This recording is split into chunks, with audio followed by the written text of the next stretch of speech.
Hello students, तो चलिए आगे बढ़ते हैं एप्लीकेशन ऑफ डेरिवेटिव में। अभी तक हम एलएमवीटी और रोल्स थ्योरम के बारे में बात कर चुके हैं, जो काफ़ी इंपॉर्टेंट चीज़ है बोर्ड के व्यू से भी और जेडब्ल्यू में भी। तो अभी अपन बात करने वाले हैं क्यूबिक इक्वेशन के बारे में।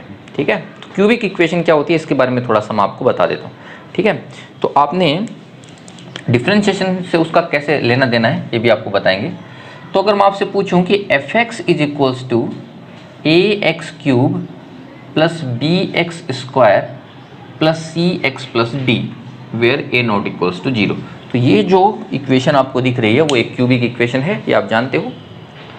और क्यूबिक इक्वेशन का हम कैसे रिलेट कर सकते हैं क्यूबिक इक्वेशन को डिफरेंशिएशन से, ये हम अभी बताने वाले हैं। तो अभी हमने क्वाड्रेटिक इक्वेशन जब पढ़ी थी तो आपको बताया था कि क्वाड्रेटिक इक्वेशन के हमेशा दो रूट होते हैं, और दोनों ही रूट जो होते हैं वो दोनों रूट या तो रियल होंगे और दोनों रूट या तो क्या होंगे, इमेजिनरी। ये भी हमने देखा था। तो वहाँ तो बड़ा आसान था, डी से हम पता कर लेते थे कि दोनों रूट रियल आएंगे कि इमेजिनरी आएंगे, ये हमको पता चल जाता था। बट क्यूबिक इक्वेशन में हमारे पास क्या कॉम्बिनेशन बनेगा कि या तो तीनों रूट रियल आएंगे और या फिर एक रूट रियल आएगा और दो रूट इमेजिनरी आएंगे, क्योंकि इमेजिनरी हमेशा पेयर में आते हैं। इमेजिनरी रूट जो होता है वो अपनी कॉन्जुगेट के साथ हमेशा पेयर में आता है। तो यहाँ पे ये हमको बात करनी है और ये सब हमको देखना है कि इस इक्वेशन जो लिखी हुई है उसके तीनों रूट रियल होंगे क्या, एक ही रूट रियल होगा क्या, अगर वो तीनों रूट हैं तो कहाँ कहाँ पे आएंगे, मैक्सिमा आएगा कि मिनिमा आएगा, ये सब अभी अपन आपको डिस्कस करके बताने वाले हैं। ठीक है, तो सबसे पहले हम क्या करेंगे, क्यूबिक इक्वेशन का डिफरेंशिएशन हमने किया। सबसे पहला स्टेप हमने क्या देखा, अगर एनालिसिस अपन को करना है तो हम क्या करेंगे, सबसे पहले एफ डैश एक्स कैलकुलेट करें। तो एफ डैश एक्स कितना हो जाएगा, 3ax square plus 2bx plus सी। अभी आपको ये बात समझ में आ गई होगी कि जैसे ही आपने डिफरेंशिएशन किया तो आपको पता चल गया कि ये तो एक क्वाड्रेटिक बन गई, क्यूबिक का डिफरेंशिएशन तो क्वाड्रेटिक आ गया। अब ये जो क्वाड्रेटिक आई है, नई जो क्वाड्रेटिक आई है, इसके बारे में हम क्या क्या बोल सकते हैं। पहला पॉइंट, ये क्वाड्रेटिक इक्वेशन के बारे में हम क्या बोल सकते हैं। अच्छा, ये क्वाड्रेटिक इक्वेशन कैसे आई है, क्यूबिक को डिफरेंशिएट करने से। तो इसके बारे में हम क्या बोल सकते हैं, पहली बात, if d is greater than 0, पहली बात। ठीक है, d ग्रेटर देन 0 है। अगर d इसका ग्रेटर देन 0 है तो आप क्या बोलोगे, आप बोलोगे कि सर इस क्वाड्रेटिक इक्वेशन के दो रूट आएंगे। मतलब इस इक्वेशन को मैं कैसे लिख पाऊंगा, इट मीन्स देन ये जो इक्वेशन है 3ax square plus 2bx plus सी, इसको मैं कैसे लिख पाऊंगा। ठीक है, 3a जब मैं कॉमन ले लूंगा या कुछ भी आप कॉमन लोगे तो ये कुछ इस तरीके से आ जाएगी। 3a कॉमन लेने के बाद में x minus alpha into x minus beta, इस तरीके से आ जाएगी। एल्फा और बीटा दोनों रियल होंगे, मतलब कहने का मतलब ये है कि इसके दो रूट रियल आ जाएंगे। अब ये तो किसी का डिफरेंशिएशन है, और किसी का डिफरेंशिएशन अगर 0 हो जाता है किसी पॉइंट पर, तो उसका मतलब क्या है, उसका मतलब होता है कि उसके पास दो ऐसे पॉइंट हैं जहां पर टेंजेंट एक्स एक्सिस के पैरेलल हो जाएगी। तो ये जो क्यूबिक है वो मतलब कुछ इस तरीके से रही होगी, कुछ इस तरीके से वो क्यूबिक रही होगी। ये वाला अल्फा रहा होगा, ये वाला बीटा, ताकि यहाँ पर भी आपको एक्स एक्सिस के पैरेलल टेंजेंट मिल जाए और यहाँ पर भी एक्स एक्सिस के पैरेलल टेंजेंट मिल जाए। तो अगर यहाँ से मैं क्या बोल सकता हूँ कि अगर किसी भी क्यूबिक के डिफरेंशिएशन से जो क्वाड्रेटिक मिलती है और उस क्वाड्रेटिक इक्वेशन का d ग्रेटर देन 0 है, तो डायग्राम आपका या तो इस तरीके से बनेगा या फिर डायग्राम आपका इस तरीके से बनेगा। ये दो ही डायग्राम पॉसिबल हो सकते हैं। मतलब इस तरीके के दो पॉइंट पक्के ऐसे आएंगे जहां पर आपको मैक्सिमा और मिनिमा मिलेगा। तो मैं क्या बोल सकता हूं, ठीक है, ये कंफर्म हो गया है या ये 100% होगा। ठीक है, एग्जैक्टली 1 मैक्सिमा, लोकल मैक्सिमा की बात कर रहा हूं, एंड 1 मिनिमा, ये तो पक्का हो गया। अगर d ग्रेटर देन 0 है तो दो ऐसे पॉइंट आएंगे जहां पर f डैश 0 हो जाएगा, और f डैश अगर 0 हो गया तो वहां पर आपको लोकल मैक्सिमा और लोकल मिनिमा पक्का मिल जाएगा। क्लियर है, पहली बात तो आपको समझ में आ गई अगर d ग्रेटर देन 0 हो गया है तो। दूसरी बात करते हैं, if d is equals to 0, ये आपको ध्यान से देखना पड़ेगा। अगर d 0 हो गया तब क्या होगा, तो d 0 हो गया, इसका मतलब अभी ये जो होगा 3ax² plus 2bx plus c, अब ये कुछ इस तरीके से आ जाएगा क्या, x minus alpha whole square, इस तरीके से बनेगा ये, क्योंकि दो रिपीटेड रूट आ जाएंगे। d अगर 0 होता है तो दोनों रूट फिर एक जैसे होते हैं, तो इसको हम इस तरीके से लिख पाएंगे। अगर हम इसको इस तरीके से लिख पा रहे हैं, इसका मतलब क्या है, इसका मतलब अगर आप ध्यान से देखो तो अब की बार एक ही ऐसा पॉइंट मिलेगा, एक ही ऐसा पॉइंट मिलेगा जहां पर f डैश 0 है। अब अगर आप इसका एक बार और डिफरेंशिएशन करते हो, तो एक बार जैसे ही आप और डिफरेंशिएशन करोगे तो वहां से भी आपको x is equals to alpha एक रूट मिल जाएगा। भाई इसका डिफरेंशिएशन करोगे तो कितना आएगा, चाहे इसका डिफरेंशिएशन करो चाहे इसका डिफरेंशिएशन करो, बात तो एक ही है ना। तो इधर से कितना आ जाएगा 6 इंटू एक्स माइनस अल्फा। तो अल्फा के ऊपर f डैश भी 0 है और अल्फा के ऊपर f डबल डैश भी 0 है। तो अगर अल्फा के ऊपर f डबल डैश 0 आता है तो आप क्या बोलोगे, सर वहां तो पॉइंट ऑफ इन्फ्लेक्शन मिलता है। जहां पर f डबल डैश x 0 होता है और f ट्रिपल डैश x 0 नहीं होता है, तो आप देख सकते हो f ट्रिपल डैश x 0 तो नहीं होगा, उसके आगे वाला f 0 नहीं होगा, तो वहां पर आपको जरूर क्या मिलता है। वैसे भी आप ऐसे भी बोल सकते हो ना, इतना आपको नहीं समझ में आ रहा है तो आप ऐसे देखिए, अगर आप अल्फा ऐसे अल्फा पे देखो, ठीक है, तो आप देख सकते हो कि इधर जो साइन रहेगा, इधर जो साइन रहेगा वो दोनों साइन तो सेम रहेंगे। क्यों, क्योंकि अल्फा के ऊपर स्क्वायर है, तो अगर यहाँ माइनस है तो इधर भी क्या रहेगा माइनस। और इस क्वेश्चन के हिसाब से अगर a पॉजिटिव है तो इधर से भी पॉजिटिव रहेगा, इधर से भी पॉजिटिव रहेगा, अगर a नेगेटिव है तो इधर से भी नेगेटिव रहेगा, इधर से भी नेगेटिव रहेगा। मतलब क्या हो रहा है, कुल मिला के बात ये कि अल्फा के ऊपर तो साइन चेंज ही नहीं हो रहा है। तो f डैश का साइन अगर अल्फा पे चेंज नहीं हो रहा है तो अल्फा पे ना ही मैक्सिमम मिलेगा और ना ही मिनिमम मिलेगा। तो पॉसिबिलिटी क्या हो गई, पॉसिबिलिटी हो गई कि डायग्राम या तो कुछ इस तरीके से मिलेगा और या फिर डायग्राम कुछ इस तरीके से मिलेगा। मतलब इन दोनों ही डायग्राम में कहीं पर भी लोकल मैक्सिमम और मिनिमा नहीं मिलेगा। तो मैं बोल सकता हूं इस केस में नो एक्सट्रीम। ध्यान से देखना मैं क्या बोला है, इस केस में क्या होगा, नो एक्सट्रीम, एक्सट्रीम नहीं मिलेगा। क्लियर है, ये बात समझ में आ गई आपको। चलिए आगे बढ़ते हैं।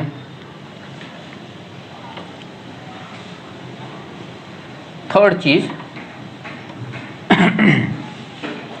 अगर हम बोल देते हैं कि d आएगा लेस देन 0, अगर d लेस देन 0 है तो अब की बार क्या होंगे, f dash x have no real roots. तो अगर रियल रूट्स नहीं है उसके तो मैक्सिमा और मिनिमा की हमको बात ही नहीं करनी है। तो अगर ये पूरा का पूरा मतलब इसका d लेस देन 0 है तो ये पूरा पूरा है तो पॉजिटिव होगा या नेगेटिव होगा, तो पूरा फंक्शन मोनोटोनिक हो जाएगा। तो फिर से डायग्राम या तो इस तरीके से मिलेगा और या फिर इस तरीके से मिलेगा। तो आप फिर से बोल सकते हो नो एक्सट्रीम। तो कोई भी एक्सट्रीम आपको यहाँ पे नहीं मिलेगा। क्लियर है, यहाँ तक समझ में आया। चलिए आगे बात करते हैं। तो अभी आप ऐसा बोलेंगे कि सर इन दोनों में ही अगर इस तरीके का ग्राफ बन रहा है तो दोनों में फिर डिफरेंस क्या होगा।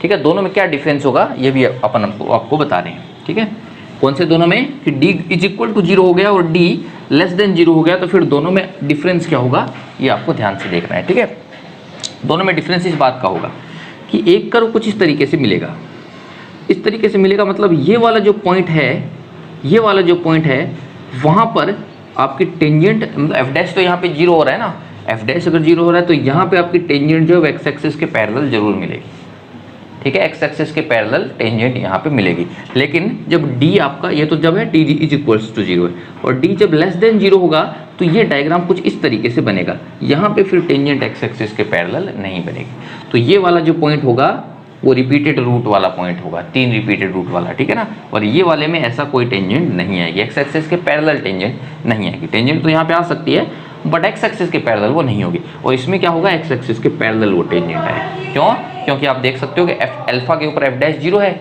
और इसमें अल्फा के ऊपर एफ डैश 0 नहीं है। ठीक है, तो ये दोनों में अंतर होता है।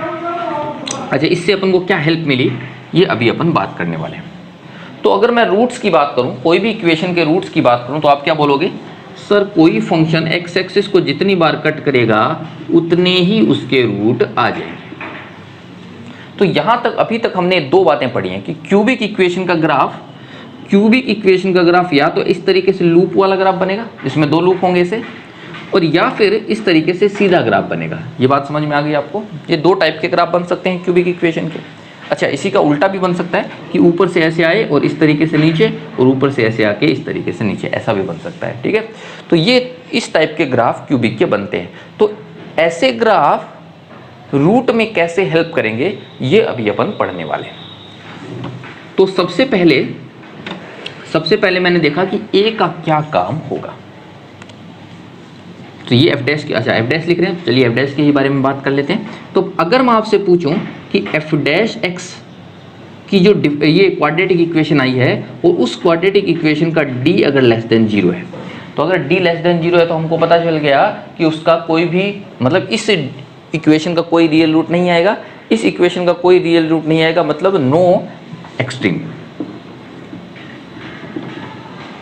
तो अगर नो एक्सट्रीम है तो आप ध्यान से देखिए, मान लीजिए ये एक्स एक्सिस है, तो कर्व या तो इस तरीके से बढ़ता हुआ ऊपर जाएगा, और या फिर क्या होगा, इस तरीके से घटता हुआ नीचे आएगा। दोनों ही केसेस में मतलब मैं बोल सकता हूं either function is entirely decreasing और इंक्रीजिंग। ये बात आपको शायद समझ में आई होगी। तो पूरा फंक्शन या तो इंक्रीजिंग होगा या डिक्रीजिंग होगा। दोनों ही केसेस में आप बोल सकते हो ये डेफिनेटली एक्स एक्सिस को एक ही बार कट करेगा, नीचे से ऊपर जा रहा है या ऊपर से नीचे आ रहा है, दोनों ही केसेस में एक्स एक्सिस को एक ही बार कट करेगा। तो डेफिनेटली मैं बोल सकता हूं F x is equals to 0 have exactly 1 root. पहली बात आपको समझ में आई कि d अगर लेस देन 0 है तो एफ एक्स का एक ही रूट आएगा, ये तो डेफिनेट बात हो गई। ठीक है, दूसरा केस आते हैं।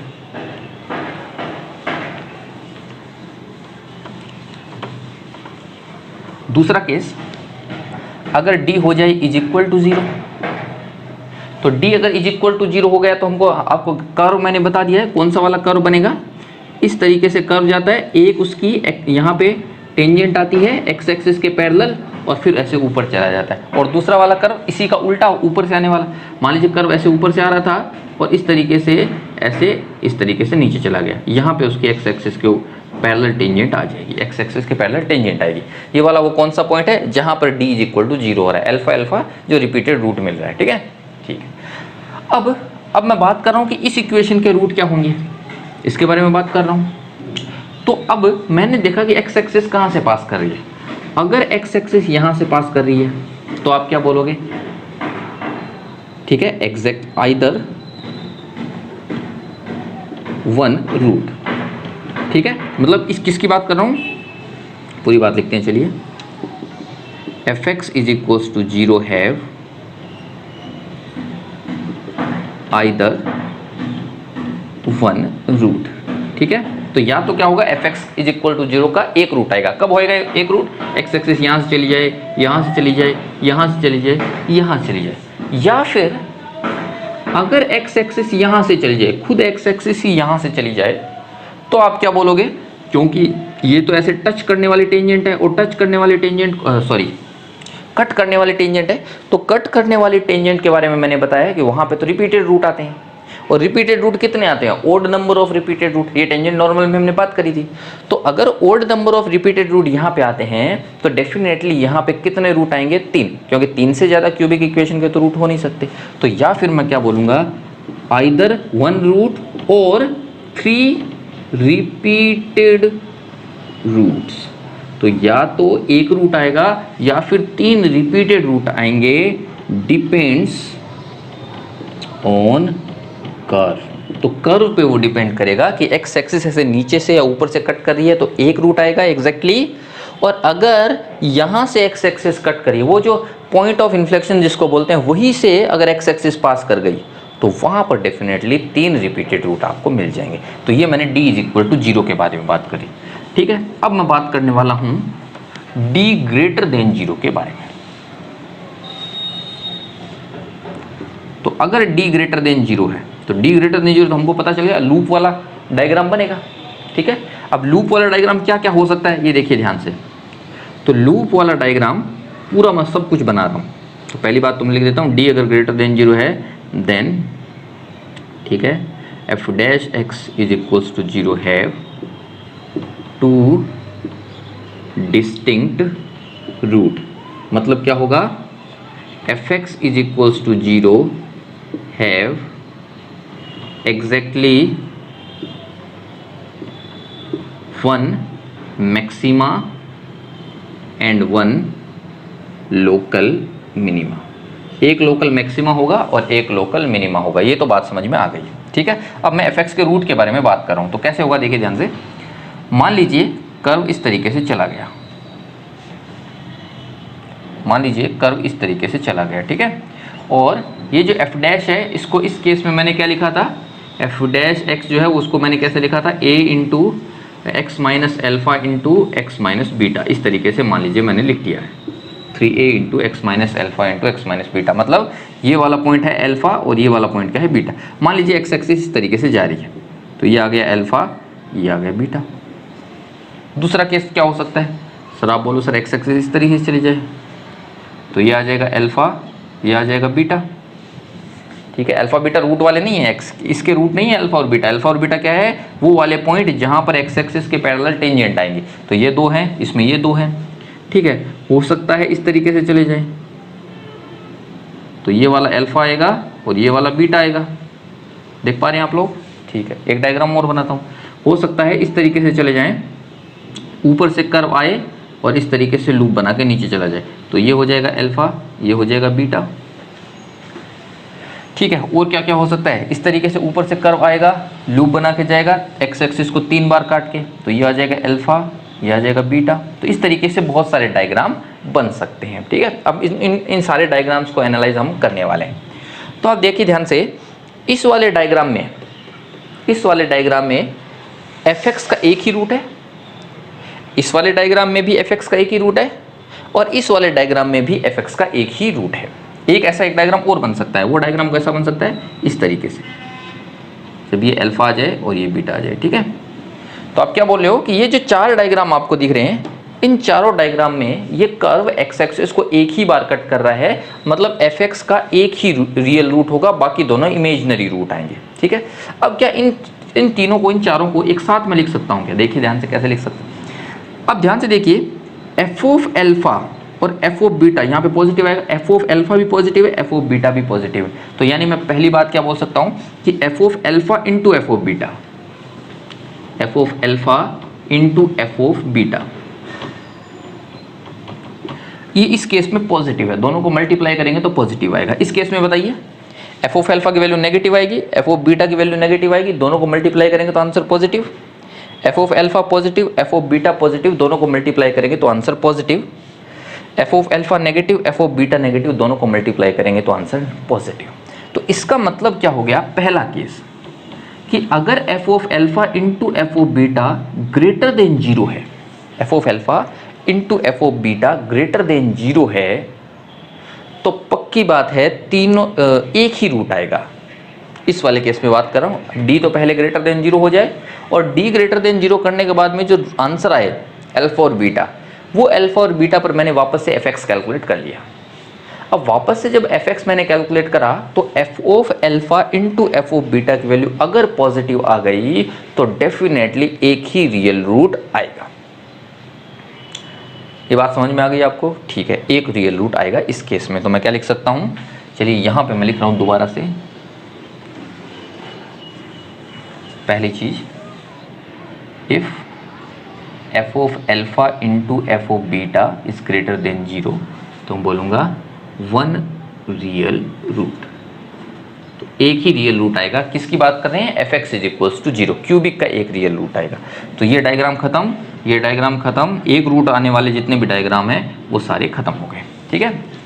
अब 3 रूट वालों के डायग्राम की मैं बात कर रहा हूँ। तो ये नीचे से आ रहा है, ऐसे कट करके जा रहा है, ये इस तरीके से आ रहा है, इस तरीके से कट करके जा रहा है। तो देख सकते हो, F of alpha into F of beta, F of alpha into F of beta, positive into negative, फिर से नेगेटिव आ जाएगा, नेगेटिव इंटू पॉजिटिव, फिर से नेगेटिव आ जाएगा। तो दूसरा केस मैंने क्या बनाया, if F of alpha into F of beta is less than 0, then मैं बोलूँगा 3 रियल रूट्स। तो बता सकता हूँ कि इसकी बात कितने रियल रूट आएंगे, 3 आएंगे। इसमें भी 3 है, इसमें भी 3 है। ये बात समझ में आ गई होगी आपको, ठीक है। आगे बढ़ते हैं। डायग्राम आप बोलोगे सर ऐसा डायग्राम भी तो बन सकता है, अभी हम बनाना दिखा रहे हैं आपको। आप बोलोगे कि डायग्राम कुछ इस तरीके से भी तो हो सकता है कि इस तरीके से क्यूबिक इक्वेशन एक बार ऐसे टच कर जाए और टच करके ऐसे निकल जाए, ऐसा भी तो डायग्राम बन सकता है। और भी बहुत सारे डायग्राम बन सकते हैं, जैसे कि मान लीजिए कुछ इस तरीके से कि ऊपर से ऐसे आए, ठीक है, कट कर जाए और ऐसे टच करके निकल जाए, ऐसे भी तो हो सकता है। मतलब कुल मिला के बात है कि एक जगह पे ये टच भी कर जाए एक्स एक्सिस को, तो ये वाला पॉइंट तो होगा अल्फा, ये वाला पॉइंट होगा बीटा, ये वाला पॉइंट होगा अल्फा, ये वाला पॉइंट होगा बीटा। तो दोनों ही केसेस में, या ऐसे जितने भी केस बनेंगे टच करने वाले, उन सभी केसेस में F of alpha into F of beta की वैल्यू कितनी है? 0। F of alpha into F of beta की वैल्यू कितनी आएगी? 0। ये कौन से वाले केस हैं? जब ये जो पॉइंट ऑफ मैक्सिमा और पॉइंट ऑफ मिनिमा वाला चीज है वो एक्स एक्सिस को टच कर जाए। तो आप क्या बोलोगे? आप बोलोगे सर एक तो रियल रूट पक्का, और ये जो दोनों हैं वो रिपीटेड रूट आएंगे क्योंकि ये टच करके जा रहे हैं। तो मैं क्या बोल सकता हूं? 3 रियल रूट्स, ठीक है, और उनमें से ही 2 रिपीटेड। तो यहां से मैंने क्या निष्कर्ष निकाला कि वो जो 3 रियल रूट आएंगे उनमें से, अच्छा, ये जो तीनों होंगे वो क्या होंगे? डिस्टिंक्ट, ये तीनों अलग अलग होंगे। और यहाँ पे जो आएंगे उन तीनों में से 2 होंगे रिपीटेड, यानी 2 एक जैसे होंगे, और एक वाला होगा अलग। तो इसी तरीके से क्यूबिक का एनालिसिस हम आराम से सॉल्व कर सकते हैं। बात समझ में आ गई आपको? ठीक है, चलिए इसके बाद कुछ और बातें हम करते हैं क्यूबिक के बारे में। जैसे कि अगर नोट लगा के हम बात करें, पहली बात हमेशा याद रखना, क्यूबिक इक्वेशन या graph of cubic equation, graph of cubic expression या cubic equation always have one point of inflection. ये तो पहली बात आपको याद रखनी ही है कि कोई भी क्यूबिक अगर आप ग्राफ बनाते हो, उसके रूट चाहे रियल आए चाहे नहीं आए, हमको कोई मतलब नहीं है, बट उसका एक पॉइंट ऑफ इन्फ्लेक्शन हमेशा आएगा, पहली बात। ठीक है, कुछ भी कर लीजिए, पॉइंट ऑफ इन्फ्लेक्शन तो आएगा ही आएगा। सेकंड पॉइंट है, if a is greater than 0। ठीक है, a ग्रेटर देन 0 का मतलब कौन से की बात करें? जो f x is equals to आपको दिया हुआ था a x cube plus B x square plus C x plus d, उसमें बात कर रहे हैं a के बारे में। If a is greater than 0 then graph of cubic will, ठीक है, गो, अगर a ग्रेटर देन 0 है तो गो डाउन टू अप। मतलब आप अगर a ग्रेटर देन 0 है, यहाँ पे पॉजिटिव नंबर लिखा हुआ है, तो ग्राफ आपका या तो इस तरीके से बनेगा और या फिर ग्राफ इस तरीके से बनेगा। ठीक है, और if a is less than 0 then graph of cubic will go up to down. मतलब ग्राफ इस तरीके से बनेगा या फिर ग्राफ इस तरीके से बनेगा, ये आपको हमेशा याद रखना है। ठीक है, चलिए तीसरे पॉइंट पर आते हैं। थर्ड पॉइंट क्या कहता है? ठीक है, इफ, अगर आपको क्यूबिक इक्वेशन के में मैक्सिमा या मिनिमा चाहिए, ठीक है, if maxima and minima is required, then d of f dash x should be greater than 0। अगर आपको मैक्सिमा और मिनिमा चाहिए, लोकल मैक्सिमा और लोकल मिनिमा, यहाँ पे आप लोकल लिख लेना, लोकल मैक्सिमा और लोकल मिनिमा अगर आपको चाहिए, मतलब कुछ इस तरीके से आपको ग्राफ चाहिए, लोकल मिनिमा और लोकल मैक्सिमा यहाँ पे मिलेगा, इसमें भी लोकल मैक्सिमा और लोकल मिनिमा मिलेगा। तो d किसका, एफ डैश फंक्शन का d जो है वो हमेशा ग्रेटर देन 0 होना चाहिए। और if d of F dash X is less than equals to 0 then cubic will be entirely either increasing और डिक्रीजिंग। ये तीसरा पॉइंट है, ध्यान से आपको समझना है कि अगर आपको मैक्सिमम और मिनिमम चाहिए तो d जो है एफ डैश का वो ग्रेटर देन 0 होना चाहिए, और अगर आपको मोनोटोनिक फंक्शन चाहिए तो एफ डैश का d less than equals to 0 होना चाहिए। क्लियर है? तो इस तरीके से ये क्यूबिक का एनालिसिस मैंने आपको बताया और कुछ पॉइंट्स याद रखने के लिए मैंने आपको बताए हैं। ठीक है, तो चलिए क्वेश्चन सॉल्व करते हैं। हमसे बोला गया कि y is equals to X cube plus P X plus Q has 3 real and distinct roots, then prove that 4p cube plus 27q square less than 0। ठीक है, तो अभी तक एक ही बात समझ में आती है कि y is equals to X cube plus P X plus Q, इसके 3 रियल एंड डिस्टिंक्ट रूट होने चाहिए। तो आप देख सकते हो एक्स क्यूब का कोफिशिएंट जो है वो पॉजिटिव है, तो नीचे से ग्राफ जाएगा इस तरीके से, तो इस तरीके से ग्राफ जाएगा।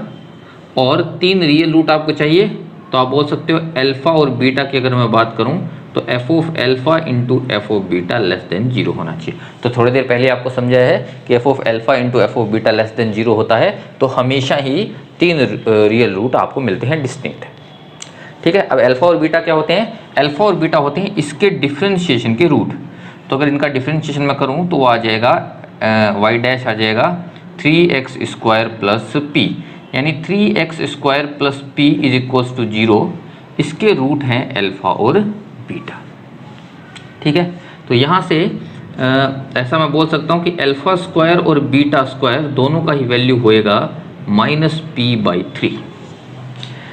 तो वो चीज़ सेटिस्फाई करवाते हैं, ये वाली चीज़। तो यहाँ से एफ ऑफ अल्फा जो कि आ जाएगा alpha cube plus p alpha plus q into F of beta, यानी beta cube plus p beta plus q should be less than 0, should be less than 0, ये हमको पता करना है। तो एक बार मैंने क्या किया, दोनों में से अल्फा कॉमन ले लिया, तो अल्फा कॉमन लिया तो बना अल्फा स्क्वायर प्लस पी और प्लस क्यू। ठीक है, और यहाँ से बीटा कॉमन लिया तो beta square plus P plus Q, ये सिमेट्री है, दोनों एक जैसे ही होंगे। अल्फा स्क्वायर की वैल्यू यहाँ से उठा के रख दी मैंने, तो ये हो जाएगा अल्फा इंटू अल्फा स्क्वायर की जगह आ जाएगा -p/3 प्लस पी और प्लस क्यू, और ये भी सिमेट्री से सेम ही आ जाएगा। ठीक है, लेस देन 0।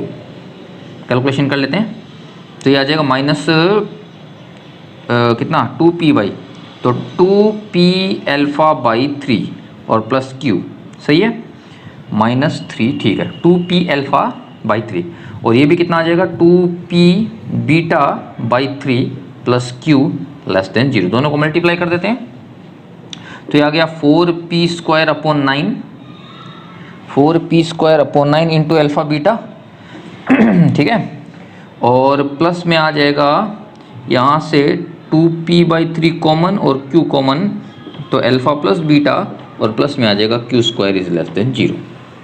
तो इस इक्वेशन से मैं क्या बोल सकता हूँ, अल्फा प्लस बीटा कितना है 0, और अल्फा इंटू बीटा कितना है p/3, तो सबकी वैल्यू रख दी। तो 4p square by 9 into alpha beta हो गया p/3, और प्लस ये टर्म तो 0 हो गई, और plus q square is less than 0। तो दिस इम्प्लाइज, मल्टीप्लाई कर दो, ये आ गया 4p क्यूब, ठीक है, 9 3 27, तो plus 27q square is less than 0। तो यही हमको प्रूव करना था, और ये प्रूव हो जाएगा। कर सकते हैं ऐसे। चलिए सेकंड क्वेश्चन पे आते हैं। तो एक क्वेश्चन दिया हुआ है, for a cubic equation F x is equals to ax³ 3 + a + 2x² + a - 1x + 2।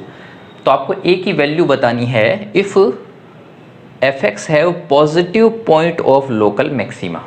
Local maxima का वैल्यू पॉजिटिव होना चाहिए। लोकल मैक्सिमा का वैल्यू नहीं, सॉरी, मैक्सिमम वैल्यू की बात नहीं करें, मैक्सिमा मतलब एक्स की वैल्यू। तो जहाँ पर भी मैक्सिमा वाला एक्स आएगा उसकी वैल्यू पॉजिटिव होनी चाहिए, मतलब वो 0 से बड़ा होना चाहिए। ठीक है, तो अब अगर मैं आपसे ये पूछूं कि जो लोकल मैक्सिमा है पॉजिटिव होना चाहिए, तो इसका मतलब क्या हो गया, मैक्सिमा तो कम से कम आना चाहिए, मैक्सिमा आएगा तभी तो ऐसा होगा। तो पहली कंडीशन तो हमको याद आ गई कि मैक्सिमा तो आना चाहिए, मैक्सिमा आना चाहिए, इसका मतलब ग्राफ इस तरीके वाला ही बनना चाहिए, तभी मैक्सिमा या मिनिमा आ सकता है। ठीक है, अच्छा ये एक्स एक्सिस कहाँ से जाती है ये हमको नहीं मतलब है, ऐसा तो होना ही चाहिए। ठीक है, दूसरी बात, ये ग्राफ ऊपर से नीचे की तरफ आएगा कि नीचे से ऊपर की तरफ आएगा, ये ए पे डिपेंड करेगा। तो सबसे पहले मैंने केस 1 बनाया, case 1 if A is greater than 0, तो ए ग्रेटर देन 0 का मैंने केस बनाया। अगर ए ग्रेटर देन 0 है तो डेफिनेटली, ए अगर ग्रेटर देन 0 है तो डेफिनेटली ग्राफ किस तरीके से बनेगा, नीचे से चल के ऊपर की तरफ आने वाला ग्राफ इस तरीके से बनेगा। अब यहाँ पे आप देख सकते हो ये मैक्सिमा वाला पॉइंट है, ये वाला क्या है, मिनिमा वाला पॉइंट। कोई दिक्कत है इसमें? कोई दिक्कत नहीं है। इसको मैं नाम देता हूँ x1 मान लीजिए, और इसको मैं नाम देता हूँ x2। तो अभी आपको अपन को क्या देखना है कि x1 का वैल्यू पॉजिटिव होना चाहिए, x1 का वैल्यू पॉजिटिव होना चाहिए। इसका मतलब x1 अगर पॉजिटिव है तो डेफिनेटली x2 तो पॉजिटिव होगा ही, क्योंकि वो तो x1 से भी आगे है। तो ऐसा बोल सकते हैं कि दोनों रूट पॉजिटिव होने चाहिए। ठीक है, तो मैं बोल सकता हूँ बोथ रूट्स। अच्छा किसके हैं ये रूट, क्या ये क्यूबिक के रूट हैं क्या? नहीं, ये x1 और x2 ये अल्फा और बीटा वही हैं जो इसके डिफरेंशिएशन के आते हैं। तो both roots of f dash x is equals to 0 should be positive. या फिर इसी बात को मैं क्या बोल सकता हूं, 0 lies before the roots of f dash x is equals to 0। ये क्वाड्रेटिक इक्वेशन में हमने बात करी थी कि f dash x is equals to 0 के दोनों रूट से पहले 0 आ जाना चाहिए। याद है आपको? तो वो कंडीशन यहाँ पे अपन को यूज़ करनी पड़ेगी। तो f डैश कितना आ जाएगा देख लीजिए, f डैश x आ जाएगा, ये बन जाएगा 3 कैंसिल हो जाएगा ax², ठीक है, plus 2 into a plus 2x और प्लस a-1, ये आ जाएगी आपकी f डैश x वाली क्वाड्रेटिक इक्वेशन। तो इसके लिए क्या कंडीशन होती है क्वाड्रेटिक इक्वेशन में, आपको बताया था मैंने। अब इसमें बोला गया है कि इस तरीके से होना चाहिए, 0 पहले आना चाहिए और दोनों रूट बाद में आने चाहिए, अल्फा और बीटा, जिसको नाम मैंने अब की बार x1 और x2 दे रखा है। ठीक है, तो क्या कंडीशन होती है ये भी आप जानते हैं। आप जानते हैं कि इस तरीके से हमने बताया था कि a into f of k, a into F of के, ये क्या होना चाहिए, positive. a into F of के पॉजिटिव, क्योंकि a इंटू एफ ऑफ के नेगेटिव होता है तब हमेशा ये पॉइंट दोनों रूट्स के बीच में होता है। तो पहली कंडीशन क्या हो गई, ठीक है, पहली कंडीशन क्या होती है, a तो यहाँ पे a ही है, इंटू एफ ऑफ जो भी चीज़ है वो 0 शुड बी ग्रेटर देन 0, पहली कंडीशन। दूसरी कंडीशन क्या होती है, ऐसा करने से ये प्रूव होता है कि ये वाला जो ओ पॉइंट है वो x1 से पहले भी हो सकता है और x2 के बाद में भी हो सकता है, दोनों जगह पे हो सकता है। तो हमको क्या करना पड़ेगा, एक ये लिखना पड़ेगा कि d होना चाहिए ग्रेटर देन 0, ये भी हमने बताया था आपको कि d ग्रेटर देन 0 होना चाहिए, तभी ऐसा हो सकता है। और तीसरी बात है कि -b/2a, जो -b/2a ये वर्टेक्स जो होता है शुड बी ग्रेटर देन 0, वो 0 से बड़ा होना चाहिए, क्योंकि इसीलिए तो हमको आगे देखना है। तो ये तीनों कंडीशन हमको सेटिस्फाई करानी है और उसका इंटरसेक्शन लेना है अपन को a ग्रेटर देन 0 के साथ में। तो ये पहला केस बन जाएगा। क्लियर है? दूसरा केस हम क्या करेंगे, दूसरा केस कैसे बनाना है चलिए भी बता देते हैं। तो ये पहला केस शायद आपको समझ में आया होगा, इसको सॉल्व करना है आगे, तभी जाके आपको अच्छे से समझ में आएगा। ठीक है, दूसरा केस क्या बनाया हमने, if a is less than 0, if a is less than 0। तो अगर a लेस देन 0 है, ठीक है, तो फिर से इसका जो ग्राफ बनेगा वो ऊपर से आएगा इस तरीके से और नीचे से ऐसे चला जाएगा। ठीक है, अब आप ध्यान से देख सकते हो, ये वाला होएगा x1, ये वाला होएगा x2। तो इस बार ओनली क्या मैं बोल सकता हूँ, इस बार x1 की अपन को जरूरत नहीं है, हम क्या बोल सकते हैं, ओनली x2 ग्रेटर देन 0 होना चाहिए तो भी चलेगा, कोई दिक्कत नहीं है। आई बात समझ में? तो मैं अब की बार बोल सकता हूँ कि 0 यहाँ बीच में आएगा तो भी आंसर चलेगा। तो इसीलिए इस बार मैं क्या बोलूँगा, ठीक है, इस बार मैं बोलूँगा 0 should lies between, 0 should lie between both the roots. बोल सकते हैं ऐसा, तो ये चलेगा, कोई दिक्कत नहीं है। तो अगर ऐसा हम बोल रहे हैं zero lies between both the roots, तो क्या क्या करना पड़ेगा? सबसे पहली बात a इंटू, तो डिफ्रेंशिएशन कर लेना। डिफ्रेंशिएशन कितना आया था?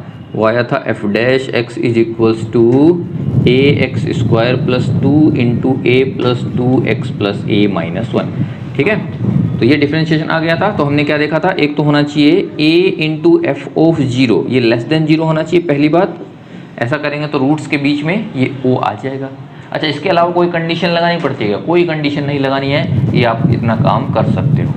ठीक है, तो ये अगर आप काम करते हो तो a की वैल्यू डेफिनेटली निकल जाएगी। ये a की कंडीशन आपको लगानी पड़ेगी, क्योंकि ये तभी हो सकता है जब d ग्रेटर देन जीरो होगा। तो इसमें d ग्रेटर देन जीरो अपने आप शामिल होता है, तो वो भी अलग से आपको नहीं करना पड़ेगा। ये सब क्वाड्रेटिक इक्वेशन में आपको पढ़ा चुके हैं, इसमें कोई अलग बात नहीं है। ठीक है, वहाँ पर जो टॉपिक होता है लोकेशन ऑफ रूट, वहाँ पर ये सब हमने बात करी है। ठीक है, तो ये तो पहला पार्ट था इस क्वेश्चन का। दूसरे पार्ट में पूछा गया है, दूसरे पार्ट में बोला गया है negative point of local minima. तो ये भी आपको खुद से ही करना है, सेम जैसा भी मैंने बताया उसी तरीके से ब्रेक कर करके आपको सॉल्व करना है। दूसरा पार्ट हो गया। तीसरे पार्ट की हम बात करते हैं। तीसरे पार्ट में बोला गया है पॉजिटिव पॉइंट ऑफ इन्फ्लेक्शन। इसको कैसे करेंगे समझा देता हूं। तो इसने बोला है कि पॉइंट ऑफ इन्फ्लेक्शन पॉजिटिव आना चाहिए। अच्छा, पहली बात तो ये खत्म हो गई कि पॉइंट ऑफ इन्फ्लेक्शन तो हमेशा आता ही है, कोई दिक्कत नहीं है। हर एक क्यूबिक में पॉइंट ऑफ इन्फ्लेक्शन तो आता ही है, तो आपको ऐसा नहीं करना पड़ेगा कि केस लेना पड़ेगा अलग अलग। पॉइंट ऑफ इन्फ्लेक्शन तो हमेशा आएगा ही आएगा। ठीक है, इसने बोला है कि वो पॉइंट ऑफ इन्फ्लेक्शन पॉजिटिव होना चाहिए। अच्छा, पॉइंट ऑफ इन्फ्लेक्शन आता कैसे है? बड़ी आसानी से। आपने सबसे पहले एफ डैश कैलकुलेट किया, तो एफ डैश हो गया आपका ए एक्स स्क्वायर प्लस 2 टाइम्स ए प्लस 2x और प्लस ए माइनस 1। ठीक है, ये आ गया आपका एफ डैश एक्स। तो जो पॉइंट ऑफ इन्फ्लेक्शन, मान लीजिए इस तरीके से, मान लीजिए कोई डायग्राम बनता है, तो ये जो पॉइंट ऑफ इन्फ्लेक्शन होता है इसकी खास बात क्या होती है कि यहाँ पे एफ डबल डैश एक्स जो होता है वो क्या होता है? Zero. F double dash x यहाँ पे क्या होता है? ज़ीरो। पॉइंट ऑफ इन्फ्लेक्शन पे जो कर्व अपना कॉन्केविटी चेंज करता है तो वहाँ एफ डबल डैश जीरो होगा, तो एफ डबल डैश को जीरो कर देते हैं। तो एफ डबल डैश एक्स आ गया आपका 2ax plus 2 into A plus 2, और इसको कर दिया जीरो, 2 कैंसिल हो गया। ax is equals to minus of a plus 2, यानी x is equals to minus of a plus 2 upon a। तो ये आ गया है पॉइंट ऑफ इन्फ्लेक्शन। और ये पॉइंट ऑफ इन्फ्लेक्शन कैसा होना चाहिए? इसने क्या बोला है? पॉजिटिव होना चाहिए। तो इस पॉइंट ऑफ इन्फ्लेक्शन को हमने कर दिया ग्रेटर देन जीरो। तो इस इनइक्वालिटी को सॉल्व करना कोई बड़ी बात नहीं है, आप आराम से कर सकते हो। a plus 2 upon A less than zero, तो इसको सॉल्व कर दीजिए, a का आंसर आ जाएगा। क्लियर है? कर सकते हैं ऐसा। चलिए अगला पॉइंट करते हैं। इसके बाद जो पॉइंट है वो लिखा हुआ है नो एक्सट्रीम। अगला जो इसका पार्ट है क्वेश्चन का, उसमें बोला गया है a की वैल्यू बताइए अगर एक्सट्रीम मिले ही ना। तो आप जानते हैं एक्सट्रीम कब नहीं मिलता है क्यूबिक इक्वेशन में? कब एक्सट्रीम नहीं मिलता है? जब d of F dash X less than equals to zero हो जाए, तब कर्व हमेशा मोनोटोनिक रहता है। तो आपको एफ डैश का d कैसा कर देना है? Less than equals to zero. Clear है? और इसके बाद पूछा गया है 3 रिपीटेड रूट्स। तो फिफ्थ पार्ट में पूछा गया है इसके 3 रिपीटेड रूट्स होने चाहिए। अच्छा, ये कब होता है 3 रिपीटेड रूट्स? जब डायग्राम आपको कुछ इस तरीके से बनता है। ठीक है, तो ये जो पॉइंट ऑफ इन्फ्लेक्शन होता है यहीं से क्या जाना चाहिए? यहीं से जानी चाहिए एक्स एक्सिस। अगर ये होता है तो ही आप ऐसा बोल सकते हो। तो बड़ा ही, इसको तो बहुत आसानी से हम कर सकते हैं भाई। 3 रिपीटेड रूट का मतलब क्या होता है? तीनों रूट एक ही बार आने चाहिए, एक बार एक ही, तीनों एक जैसे ही रूट आने चाहिए। तो आप क्या बोल सकते हो? आप बोल सकते हो सर जो a/3 x cube plus a plus 2 into x square और plus a minus x plus 2, इसको आप क्या लिख सकते हो? इसको लिख सकते हो a/3 X minus alpha whole cube. क्यों ऐसा मैंने क्यों लिख दिया? क्योंकि क्वाड्रेटिक में समझा था ना आपने, a को बाहर निकाल देते हैं और x minus alpha whole square हो जाता है। तो इसीलिए यहाँ पे a/3 को बाहर निकाल देंगे और अंदर बचेगा x minus alpha whole cube. ठीक है, तो अब मैं क्या करूँगा? इसको ओपन करूँगा ओपन करके ये दोनों एक ही चीज़ है, आप देख सकते हो कि दोनों तो एक ही चीज़ है। तो मैं क्या करूँगा, इधर से अल्फा की वैल्यू कैलकुलेट करने की कोशिश करूँगा। कोफिशिएंट्स को कंपेयर करा के अल्फा की वैल्यू को हम कैलकुलेट करने की कोशिश करेंगे। तो जब अल्फा की वैल्यू कैलकुलेट करेंगे तो देख लेंगे कि ऐसा कोई ए मिलता है क्या अल्फा के लिए, मतलब अल्फा और ए की दोनों की वैल्यू कैलकुलेट करेंगे। तो ऐसा कोई ए मिलता है क्या जो इसको हमेशा ही सेटिस्फाई कर पाए, ठीक है। तो आपको पता चल जाएगा कि ए की वैल्यू ऐसी आती है या फिर नहीं आती। या फिर आप क्या कर सकते हो, ये तरीका तो है ही आपका। सबसे पहले आपने क्या, आप जानते हैं इस पे एफ डैश भी जीरो होगा और एफ डबल डैश भी जीरो होगा। तो एफ डबल डैश को जैसे ही आप जीरो करोगे तो एक, अभी थोड़ी देर पहले हमने किया था, वहाँ से ए की वैल्यू आपको मिल जाएगी और वही ए की वैल्यू रख के आप देख सकते हो कि 3 रिपीटेड रूट आते हैं कि नहीं आते। क्लियर है? तो यही काम आपको करना है और इस तरीके से ऐसे क्वेश्चंस को सॉल्व करना है। अभी अपन आपको बताते हैं क्वेश्चन ऑफ द डे के बारे में। तो ये रहेगा आपका आज का question of the day. Find the interval in which k should lie such that at least one root of this cubic equation lies in -2 to 0। तो x cube minus 2x square minus 4x plus k is equal to 0, इसका कम से कम एक root -2 से 0 के बीच में लाई करना चाहिए। तो आपको बताना है k की वैल्यूज़ क्या क्या हो सकती हैं। Okay, thank you.